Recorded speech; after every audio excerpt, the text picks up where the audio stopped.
no mercy. Imam Hussain radiallahu ta'ala anhu is in the position of sajda, passing a message to us as the ummah. We don't have to fight battles.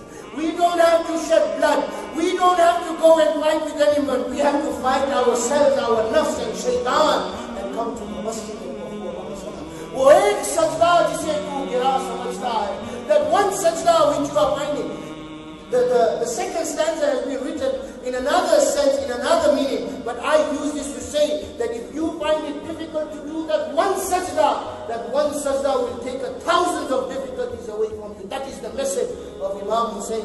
Don't leave that sajda. Don't leave your salah. Don't leave your deen. Don't compromise your deen. Be firm on your deen. And that is how Imam Hussain radiallahu ta'ala leaves this dunya in the position of sajda.